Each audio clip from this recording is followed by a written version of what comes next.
Welcome to my YouTube channel. I hope so you all are doing well. जैसे कि आपको पता है कि हमने फ़िज़िक्स की प्रिपरेशन स्टार्ट की है, तो इसमें सबसे पहले हम देखेंगे जो हमारा फर्स्ट टॉपिक है वो है हीट एंड थर्मोडायनामिक्स। आज हम जो स्टार्ट कर रहे हैं वो हीट एंड थर्मोडायनामिक के फर्स्ट लेक्चर से स्टार्ट कर रहे हैं। इसमें हम देखते होते हैं हीट एंड थर्मोडायनामिक में हमारे पास टेम्परेचर क्या है, थर्मल इक्विलिब्रियम क्या है, काइनेटिक एनर्जी क्या है, डिफरेंट थिंग्स। इस तरह से टेम्परेचर रिलेटेड जितनी भी चीज़ें हैं वो सारी हम कहाँ देख रहे होते हैं, वो हम थर्मोडायनामिक्स में देख रहे होते हैं। ठीक है, अब हम क्या कहते हैं कि जो टेम्परेचर है वो किसी भी बॉडी का हॉटनेस या कूलनेस को क्या कहते हैं, हम टेम्परेचर कहते हैं। नॉर्मल ज़बान में हम यही कह रहे होते हैं। बट अगर आप देखें तो जो हॉटनेस, डिग्री ऑफ हॉटनेस होता है या डिग्री ऑफ कूलनेस, वो हमारे पास टेम्परेचर नहीं होता। सपोज़ आप ऐसे कर लें कि जैसे कि अब हमारे पास क्या है कि हमारे पास एक कार्डबोर्ड है और एक कोई मेटल रॉड है। ठीक है, अगर हम मेटल रॉड को और कार्डबोर्ड दोनों को ही हम क्या करते हैं, हम अगर फ्रीज़र में प्लेस करते हैं, ठीक है, तो आप कुछ देर बाद ये देखेंगे कि जो मेटल है वो आपको ज़्यादा ठंडी महसूस होगी, लेकिन cardboard as compare to metal आपके पास कम ठंडा होगा। तो हालांकि हमने टेम्परेचर तो दोनों को सेम दिया, इट्स मीन कि temperature is different thing, degree of hotness and coldness is different thing. अब हमने क्या देखना है कि हमारे पास क्या है, टेम्परेचर जो है वो क्या है, वो हमारे पास है average kinetic energy of molecules. क्या है, किसी भी मॉलिक्यूल की काइनेटिक एवरेज काइनेटिक एनर्जी जो होती है उसे हम क्या कह रहे होते हैं, वो हमारे पास क्या है, टेम्परेचर है। ठीक है, नेक्स्ट अब हमारे पास क्या आ जाता है, थर्मल इक्विलिब्रियम। अब थर्मल इक्विलिब्रियम हमारे के पास क्या है कि थर्मल इक्विलिब्रियम में हम क्या दे रहे होते हैं, if two objects are at the same temperature they are in thermal equilibrium. अगर दो ऑब्जेक्ट, सपोज कर लेते हैं कि हमारे पास क्या है, कोई भी तीन ऑब्जेक्ट हैं। ठीक है, हमारे पास कोई तीन ऑब्जेक्ट्स हैं, एक हमारे पास ए है,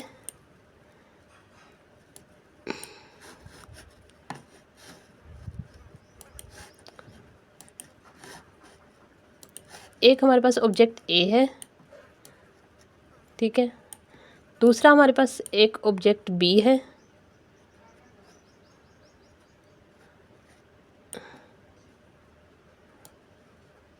और तीसरा हमारे पास एक ऑब्जेक्ट सी है। अगर हमारे पास ऑब्जेक्ट ए और सी का टेम्परेचर सेम है और बी और सी का टेम्परेचर सेम है, तो हम ये कहेंगे कि हमारे पास ए और बी का टेम्परेचर भी क्या होगा, सेम होगा। तो ये हमारे पास क्या आ जाती है, इसे हम कह रहे होते हैं कि ये हमारे पास क्या है, ये हमारे पास एक इसे हम क्या कह रहे हैं, थर्मोडायनामिक या थर्मल इक्विलिब्रियम कह रहे होते हैं। अब ज़ीरोथ लॉ भी हमारे पास यही सेम थिंग है कि if two objects are A and B are in thermal equilibrium, हमने पहले भी कह दिया कि हमारे पास ए और बी क्या है, वो थर्मल इक्विलिब्रियम में है, वो उन दोनों का टेम्परेचर सेम है, with the third object C, A का भी सी के बराबर है, बी का भी सी के बराबर है, तो फिर एट द एंड हमारे पास ए और बी का भी टेम्परेचर क्या होगा, सेम होगा। ए और बी भी क्या होंगे, वो हमारे पास थर्मल इक्विलिब्रियम में होंगे। नेक्स्ट हमारे पास आ जाते हैं टेम्परेचर स्केल। टेम्परेचर स्केल में हम जो नॉर्मली देख रहे होते हैं वो हमारे पास होता है सेल्सियस स्केल, फ़ारेनहाइट स्केल और क्या होता है, केल्विन स्केल। अगर हम देखें तो सेल्सियस स्केल में हमारे पास लोअर फिक्स पॉइंट जो होता है वो हमारे पास क्या होता है, 0 सेल्सियस होता है, और इसका अपर फिक्स पॉइंट या हम जिसे मेल्टिंग पॉइंट कह रहे होते हैं वो हमारे पास क्या होता है, 100 सेल्सियस होता है सेल्सियस स्केल में। अगर हम फ़ारेनहाइट में देखें तो फ़ारेनहाइट में हमारे पास लोअर फिक्स पॉइंट क्या होता है, 32 होता है, और अपर फिक्स पॉइंट क्या होता है, 212 होता है। अगर आप इनकी नंबर ऑफ़ डिवीजन्स निकालें, नंबर ऑफ़ डिवीजन्स हम क्या करते हैं, अपर फिक्स पॉइंट से हम माइनस कर रहे होते हैं लोअर फिक्स पॉइंट को। अगर आप सेल्सियस स्केल में देखें तो अपर फिक्स पॉइंट से हम लोअर फिक्स पॉइंट को माइनस कर दें तो हमारे पास क्या आता है, टोटल 100। मतलब इसमें division of total number of divisions कितनी है, 100 है। अगर हम इसी तरह से फ़ारेनहाइट में देखें, फ़ारेनहाइट में हम अपर डिवीजन में से लोअर डिवीजन को माइनस कर दें तो यहाँ हमारे पास क्या आ जाएगा, 180। और इसी तरह हम केल्विन स्केल में देखें तो अपर में से लोअर को माइनस कर दें तो यहाँ हमारे पास क्या आएगा, हमारे पास 100 क्या आएगा, टोटल 100 डिवीजन्स है। अब हमने ये देखना है कि हमारे पास अगर डिवीजन्स ऐसे हैं तो हमारे पास टेम्परेचर की कन्वर्जन के हमारे पास डिफरेंट फार्मूलाज हैं। हमारे पास ये टेम्परेचर क्या है, सेल्सियस को फ़ारेनहाइट में कन्वर्ट करने का, केल्विन टू सेल्सियस कन्वर्ट करने का, और सेल्सियस टू केल्विन।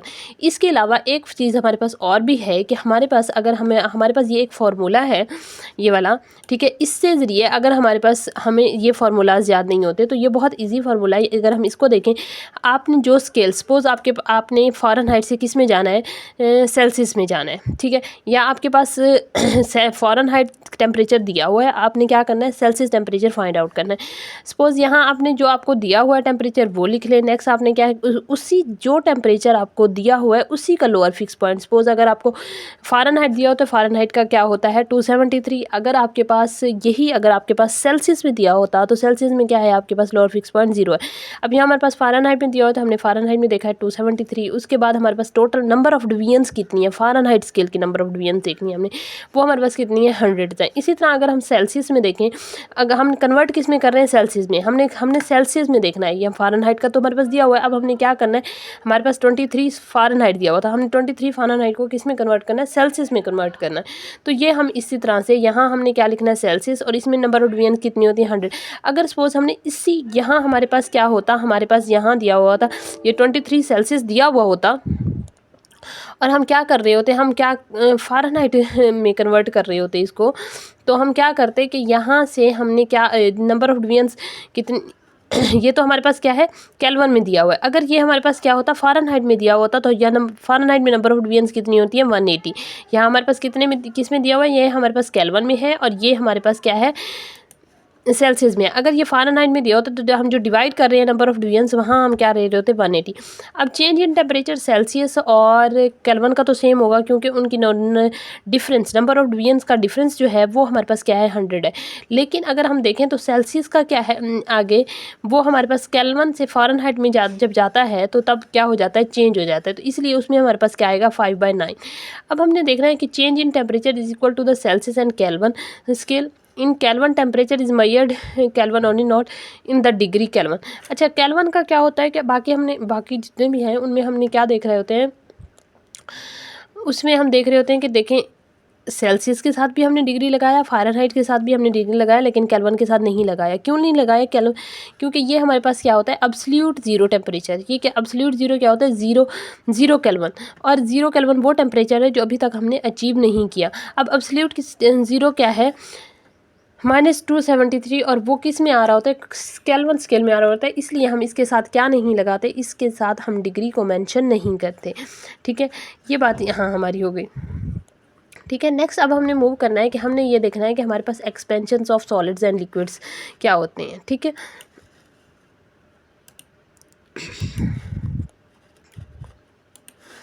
अब यहाँ देखने हमने एक्सपेंशन ऑफ, सबसे पहले हम देख रहे हैं हमारे पास लीनियर एक्सपेंशन। अब हमारे पास लीनियर एक्सपेंशन क्या है, लीनियर एक्सपेंशन में हमारे पास क्या है, delta L is equal to coefficient of linear expansion L I into del T. अब हमारे पास कोफिशिएंट ऑफ, ये लैम्डा क्या है, लैम्डा जो है ये हमारे पास कोफिशिएंट ऑफ लीनियर एक्सपेंशन है। नेक्स्ट हमारे पास आ जाता है coefficient of volume expansion. Coefficient of volume expansion में हमारे पास क्या होता है कि हमारे पास 3 डायमेंशंस में हमारे पास लेंथ, तीनों डायमेंशंस में हम इसको देख रहे होते हैं। अगर बीटा जो है ये हमारे पास कोफिशिएंट ऑफ वॉल्यूम एक्सपेंशन है।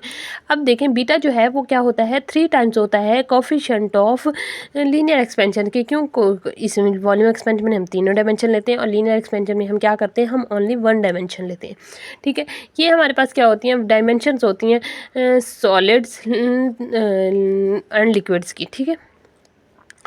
एक्सपेंशन, एक्सपेंशन में के मुराद हम ये भी लेते हैं कि जैसे हमारे पास क्या है, डॉक्टर्स के पास एक मरकरी थर्मामीटर होता है। वो मरकरी थर्मामीटर में क्या हो, उसे क्या करते हैं कि वो जब उसे हम हीट अप करते हैं तो उसका क्या होता है, वॉल्यूम इंक्रीज़ होता है। वॉल्यूम इंक्रीज़ होता है तो उससे हम क्या कर रहे होते हैं कि हम टेम्परेचर की मेजरमेंट कर रहे होते हैं, ठीक है। तो वो हमारे पास क्या है, टेम्परेचर जो वॉल्यूम का इंक्रीजमेंट है वो हमारे पास क्या है, थर्मल वॉल्यूम एक्सपेंशन है। अब हमारे पास आ जाती है वाटर एक्सपेंशन। अगर आप देखें तो वाटर एक्सपेंशन का बिहेवियर थोड़ा सा हमारे पास डिफरेंट होता है। अगर वाटर को जब हम क्या करते हैं, हीट अप करते हैं, वाटर का टेम्परेचर इंक्रीज़ करते हैं, तो फर्स्टली वाटर क्या होता है, कॉन्ट्रैक्ट होता है। क्यों कॉन्ट्रैक्ट होता है, उसका मतलब ये है कि हमारे पास जो एनर्जी होती है वो डेसिपेट होती है उसकी, किसको, हाइड्रोजन बॉन्डिंग को डिस्ट्रॉय करने के लिए। जब वो हाइड्रोजन बॉन्डिंग क्या होती है, हमारे पास टूटती है, तो तब हमारे पास क्या होती है कि हमारे पास वाटर जो होता है कॉन्ट्रैक्ट होता है, और उसकी डेंसिटी जो है वो क्या होती है,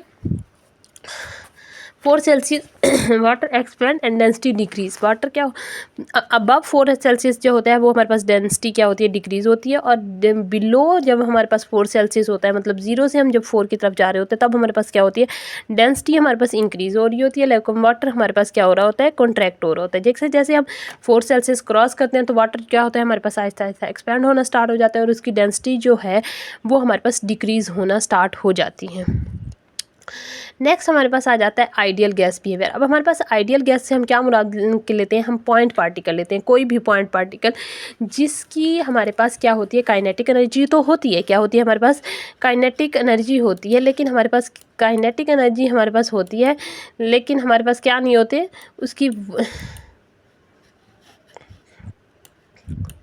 उसकी हमारे पास क्या नहीं होती, पोटेंशियल एनर्जी हमारे पास नहीं होती। पोटेंशियल एनर्जी क्या होती है, वो हमारे पास नहीं होती। तो हम क्या कह रहे होते हैं कि जो हमारे पास आइडियल गैस है, आइडियल गैस क्या होती है कि ये हमारे पास आइडियल गैस में क्या होते हैं, हमारे पास पॉइंट्स पार्टिकल होते हैं। पॉइंट पार्टिकल का मतलब ये होता है कि उनकी काइनेटिक एनर्जी होती है, लेकिन उनकी क्या नहीं होती, उनकी पोटेंशियल एनर्जी नहीं होती। तो वो क्या करते हैं कि वो उन पे जो फोर्स लगती है वो किस तरह से लगती है, उनकी एक दूसरे की कोलिजन से लगती है, लेकिन नेक्स्ट उनके और किसी पोटेंशियल एनर्जी तो उनके पास होती ही नहीं है।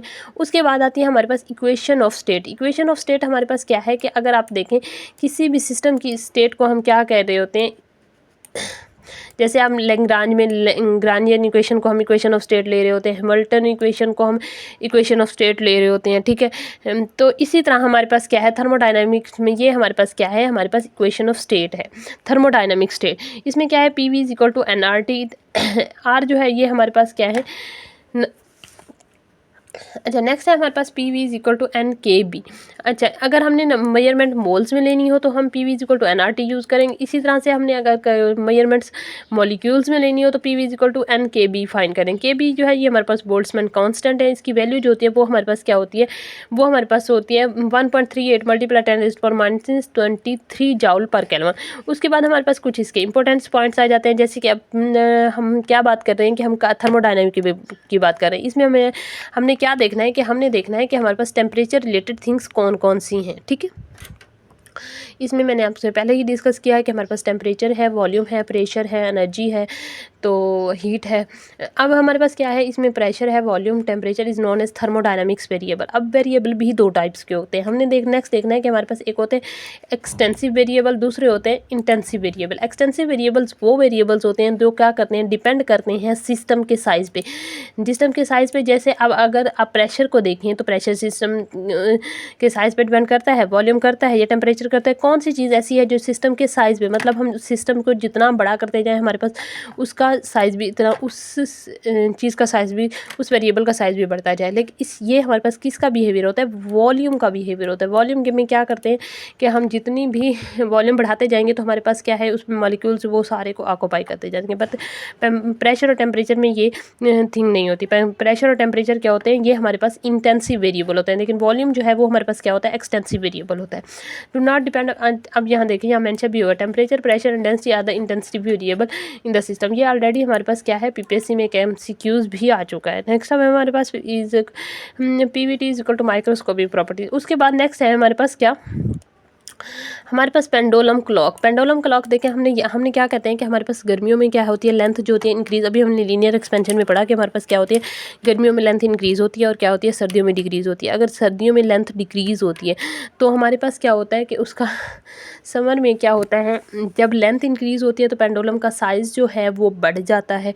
साइज़ बढ़ने की वजह से वो हमारे पास क्या होता है, स्लोअर हो जाता है। जब वो स्लोअर हो जाता है तो उसका टाइम पीरियड जो है वो हमारे पास क्या हो जाता है, कम हो जाता है। इसी तरह से हमारे पास विंटर में क्या है कि वो उसकी लेंथ कम हो जाती है, वो स्लो हो जाता है, तो उसका टाइम पीरियड क्या होता है, विंटर में बढ़ जाता है। विंटर में पेंडुलम का टाइम पीरियड इंक्रीज़ होता है और क्या होता है, समर में उसका टाइम पीरियड डिक्रीज़ होता है, क्योंकि वो हमारे पास फास्टली मूव कर रहा होता है, उसकी लेंथ बढ़ गई होती है। तो that's is all about our today lecture 1। इंशाल्लाह next lecture will be tomorrow. Stay connected and like and subscribe, share.